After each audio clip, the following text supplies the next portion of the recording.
Here we go. Everyone, we're live. Oh, holy crap! More just endless issues anymore when it comes to going live. Um, and it's not issues. A lot of these quagmires that I'm in. It's audio, it's visual, it's all of this stuff. Because I just seek the highest quality possible all the time, and even this. I know I got the shades on my Wildstormers. So much of this, it's just looking blurry, and I'm like, what am I doing? Uh, Long day, as already stated on the Twitter. Cheers to all of you. Look, we're still cutting through this Bud Light Seltzy tie dye pack. It's called the Retro Pack, and this is Twisted Berry. These, I just love these flavors so much. They're just like a little bit sour, and they all taste like popsicles. Cheers to all of you. This is one of two Wildstorm Wednesdays broadcast streams. I call them broadcasts still.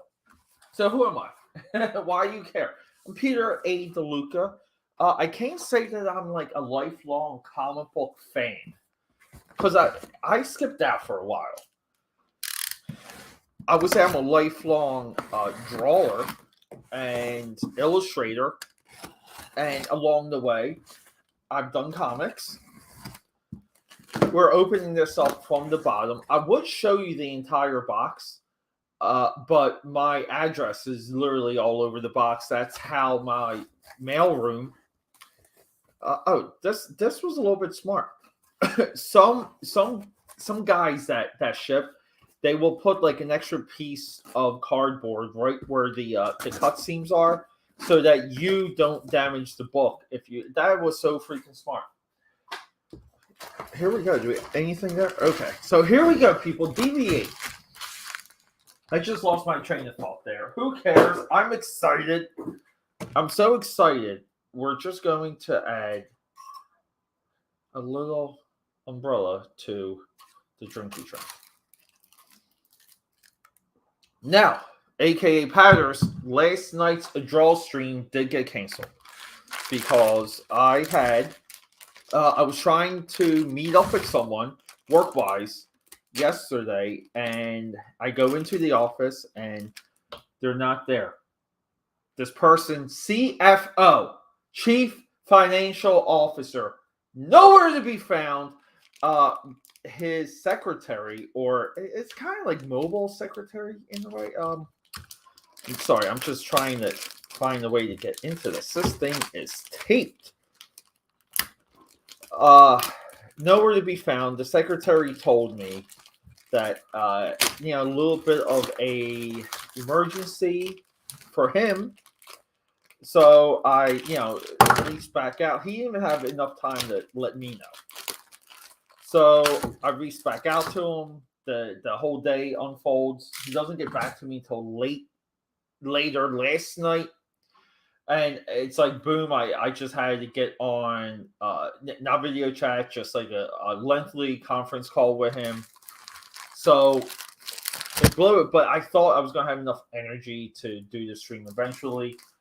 I've been working out twice a day for almost two weeks now. I completely shifted my diet. My diet's horrible because I'm mostly eating rice and fish and veggies with some chicken, with no red meat, lots of yogurt, kind of lots of yogurt, more oatmeal than yogurt, because the benefits of oatmeal versus yogurt, it's not even comparable. So anyway, yeah, but alcohol is always in my diet. AKA Patters, my local Wildstormers. Look at this stack. Look at it. Okay, the cost of this.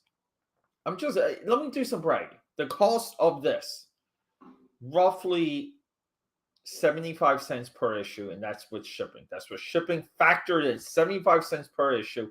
Now, let me grab my books for my previous Wildstorm DV8 presentation. Where are they at? Over here. I got my Wildstorm stack right here. Now, in my entire life, I've only owned just a couple of issues of DV8. I just picked them up because of mostly Roberto Ramos's artwork. I always liked his artwork. I thought it was aggressive. I thought the style was awesome. His transition going into Spider-Man and how he molded that style. I think Sandra Hope was inking him for those. But he always has like a good inker. He has powerful pencils because his inking is so consistent. I got some of his independent work, his Marvel 2099 work. And this is all pre-collection purge. But I don't know, people, this is important to me because I remember when this book came out. This book was a Shockwave, a spin-off of Gen 13.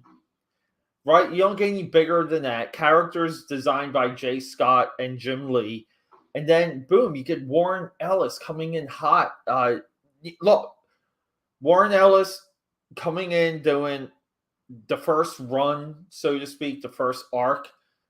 It's meaningless for the book unless you get a large run out of it. Now, post Warren Ellis is, to my understanding, and maybe we can confirm some of this, as Wildstorm was good with, they had writers get locked up on books for healthy runs. The artists, the artwork, that's where there's a lot of stumbling, and that's a little bit where the line kind of breaks and chugs along the way. We saw this with Deathblow. We definitely saw this with Gen 13.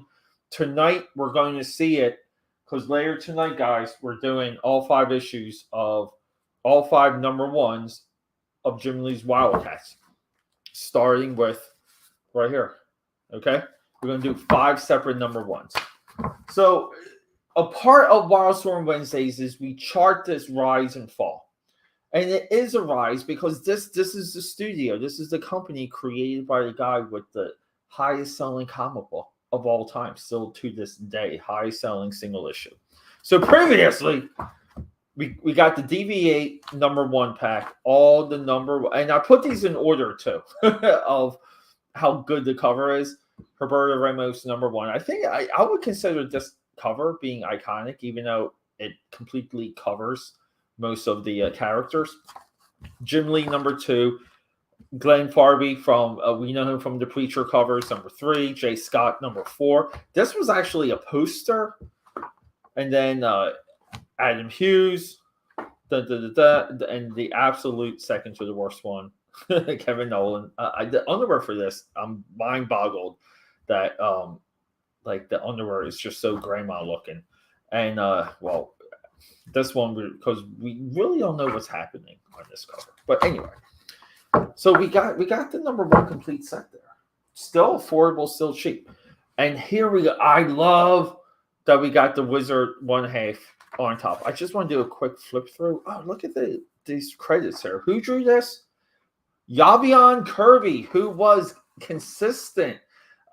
We did a Backlash stack like a year ago. We saw Kirby take over that title. That's when Backlash broke. And by breaking, look at this. Look at this. New hotness. This is just looking great. So many talking heads. No establishing shots. Here we go.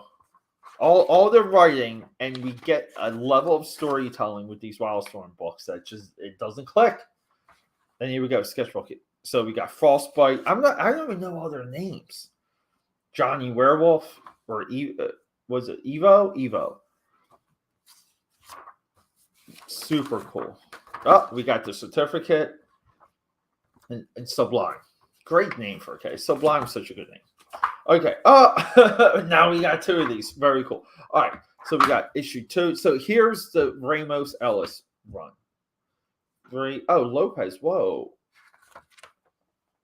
Ramos didn't draw issue 3? What is happening? This is what I'm talking about. Why could they not keep a run of artwork? Michael Lopez, I don't know. He was great for some of the trading cards.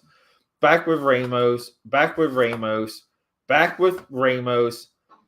Eye for an eye, back with Ramos. And to wrap up Ellis. So Ellis couldn't even get a consistent artist for his issues. And we got Kirby here. This page doesn't look like Kirby, but the other pages do. Yeah, so I always criticize Jim Lee for not putting out villains. Look at that shot here. I mean, right, not a lot of villains, but we have a villain book here. I think just the look of these guys, perfect counters, perfect opposites of Gen 13, comic book trope there. This is a hell of a looking issue right here. And then we got Hessler, who I believe, right, Breath of Fire, Dragon Breath, became a Cartoon Network show, right? I mean, this guy, I'm forgetting some of his other books, right? He did Green Arrow at DC, but we got Kirby, we got Hessler and Kirby, Hessler, Kirby just keeping it together.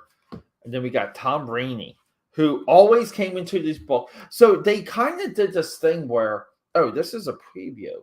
Oh, look at that track. Okay, so Wildstorm, New Horizons. So part of the overlap, too, is we have Wildstorm, Fire from Heaven. We have Wildstorm, what was the Fire from Heaven? New Horizons was the titles like shifted. It was almost like a new title, cross line status quo. But the crossovers were Fire from Heaven, and I'm forgetting the other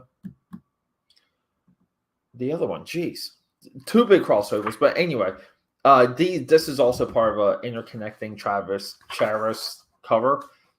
But they would kind of cross promote new artists coming into these books. So it would be like Tom Rainey's coming into DV8, and then it would be like, oh, Tom Rainey's back on Wildcats, and they kind of rotated like that. But the funny thing is, though, outside of Jay Scott, and look, we have to admit it, it's not like Brett Booth. Brett Booth is Demon Puppy now. During this time, Brett Booth was not a selling point.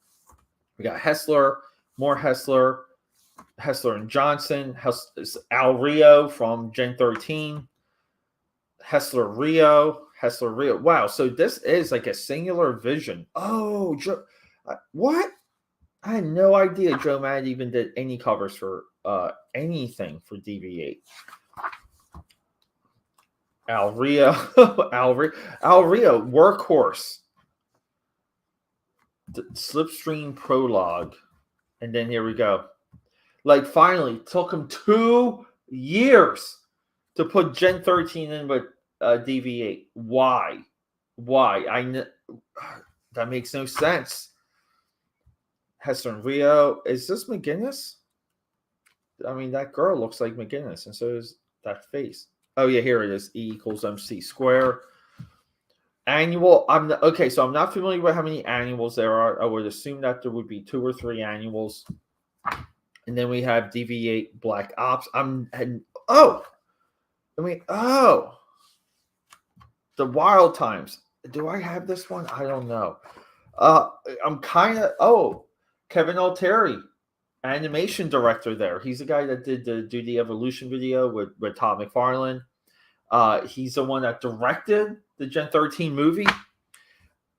Yeah, I'm not familiar with DV8 Black Ops. I'm not sure what warranted the separate miniseries. Artwork here just looks awesome. The great silhouette. I love the gear. I mean, this right here is Wildstorm, military science fiction superheroes. That is what Wildstorm is. That is the definition of Wildstorm. I mean, it's somewhat consistent. And this isn't Richard Johnson. Whoa. Jason Johnson. Right now on the Twitter, go find him. This is awesome. But again, so many talking heads, not a lot of establishing shots. We don't build into our scenes here. See, like, Look, is this girl taking off her bottoms or putting them on? That's crazy. I love it though. You know, like Wildstorm 2, hyper militarized, hyper sexualized. This is awesome. I believe it ran to issue 32, 33. So we have roughly up until 26. Now, I have a little baby stack in my short box over there. So I'm going to see what the overlap is. Look at this, people. See, this is why you do deep dives, because I got to read these. We're going to do future streams and future videos where we detail what's inside of these books and how they overlap with some of the other books. But this is like a well into like 2-year documentation of me building out this Wildstorm collection so I can better understand the company, and in a way helps me become a better comic book producer. Tonight, the Wildcat #1s, roughly 1 hour. I don't know what Deathmate Blue Gold. This is the gold edition Deathmate. I was reading this. Deathmate, not as bad as people want it to be. All right, people, roughly 8 o'clock. 5 #1s of Wildcats. Rock and roll. We're going to fade away. Fade away.